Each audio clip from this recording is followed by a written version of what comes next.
ഇന്നും നീതി കിട്ടാതെ അലയുന്ന നമ്മൾ ഓരോരുത്തരും കൂടെ ഉണ്ടെന്ന് വിശ്വസിപ്പിച്ച് അവസാനം ഒറ്റയ്ക്കാക്കിയ കേസുകളിൽ 3 ഞാൻ പറയട്ടെ. ഒന്നാമത്തേത് ജസ്റ്റിസ് ഫോർ ശ്രീജിത്ത് ആണ്. വർഷം 10 കഴിഞ്ഞു അനിയന്റെ മരണത്തിന് ഉത്തരവാദികളെ കണ്ടെത്താനുള്ള പോരാട്ടം തുടങ്ങിയിട്ട്. വലിയ വലിയ സിനിമാ താരങ്ങളൊക്കെ ഇറങ്ങിയിരുന്നു ശ്രീജിത്തിന്റെ കൂടെ. നമ്മളും ഇറങ്ങിയിരുന്നു പ്രതിഷേധങ്ങളും സമരങ്ങളുമായിട്ടൊക്കെ. എന്നിട്ട് എന്തായി? ഇന്ന് ആ പാവം ഒറ്റയ്ക്കായി.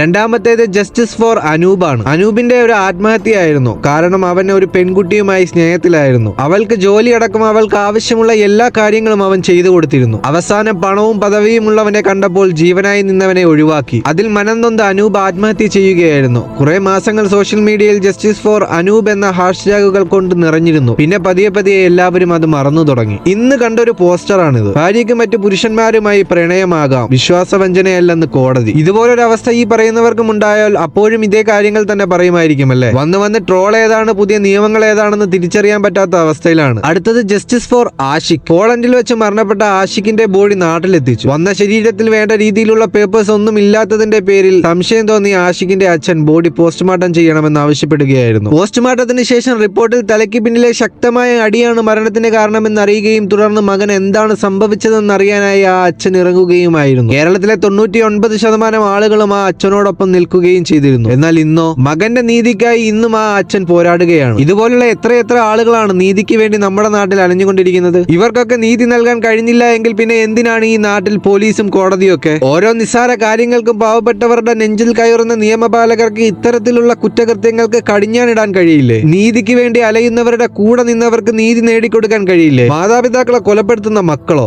അതുപോലെ മറ്റൊരു വാർത്ത കണ്ടിരുന്നു. കോളേജ് ടോയ്ലറ്റിൽ വിദ്യാർത്ഥിനി പ്രസവിച്ചു. കുഞ്ഞിനെ ആരും കാണാതിരിക്കാനായി വേസ്റ്റ് ടിന്നിലിട്ടു. എന്തൊക്കെ ക്രൂരതകളാണല്ലേ! ലഹരിയിൽ നടക്കുന്ന കൊലപാതകങ്ങൾ, പീഡനങ്ങൾ ഓരോ ദിവസവും കാണുന്ന വാർത്തകൾ ഭയപ്പെടുത്തുന്നതാണ്. എല്ലാം കുട്ടികളാണ്. സ്കൂളിലും കോളേജിലും പഠിക്കുന്ന കുട്ടികൾ, 6ലും 7ലും പഠിക്കുന്ന കുട്ടികൾ. നിയമസഭയിൽ PC വിശ്വനാഥ് സർ പറഞ്ഞ ഒരു അമ്മ അനുഭവം കേട്ടിരുന്നു. മയക്കുമരുന്നിന്റെ ലഹരിയിൽ കുളിച്ച് രാത്രിയിൽ കതകിൽ മുട്ടുന്ന മകന് കതക് തുറന്നു കൊടുക്കാൻ പേടിയാണ്. ആ ലഹരിയിൽ അവൻ എന്നെ കാണുന്നത് ഒരു അമ്മയെ പോലെ അല്ല എന്നൊരു അമ്മ പറയുമ്പോൾ ദൈവത്തിന്റെ സ്വന്തം നാടായ സാക്ഷരത കേരളത്തിന്റെ ഇപ്പോഴത്തെ അവസ്ഥ നമുക്ക് ചിന്തിക്കാൻ കഴിയുമോ? ഏതോ ഒരു നാട്ടിൽ കിടക്കുന്ന ഒരുത്തൻ 4 പേരുടെ മുന്നിൽ വെച്ച് മലയാളിയായ ഒരു പെൺകുട്ടിയെയും കേരളത്തെയും ആക്ഷേപിച്ചപ്പോൾ രോക്ഷം കൊണ്ട മലയാളികൾ ഇതൊന്ന് കേൾക്കുക. നമ്മുടെ കൺമുന്നിൽ ലഹരി വിഴുങ്ങുന്ന കുഞ്ഞുങ്ങൾ, ലഹരിയിൽ കുളിച്ച് അക്രമങ്ങൾ നടത്തുന്നവരെ നിയന്ത്രിക്കാൻ സർക്കാരിന് കഴിയില്ല. നമുക്കും അതിന് കഴിഞ്ഞില്ല എങ്കിൽ ഓർക്കുക, ഇന്ന് നമ്മൾ വാർത്തകളിൽ കൂടി കാണുന്ന ക്രൂരമായ സംഭവങ്ങൾ നാളെ നമുക്കിടയിലും സംഭവിച്ചേക്കാം. നിയമം കാക്കേണ്ട സർക്കാരെ, അധികാരികളെ നിങ്ങളാണ് പ്രതി. കേരളമേ നിനക്ക് നീയേ തുണ. പറഞ്ഞതിൽ എന്തെങ്കിലും തെറ്റുകുറ്റങ്ങൾ ഉണ്ടെങ്കിൽ ക്ഷമിക്കുക. പുതിയൊരു വീഡിയോയുമായി കാണുന്നത് വരെ ഗുഡ് ബൈ.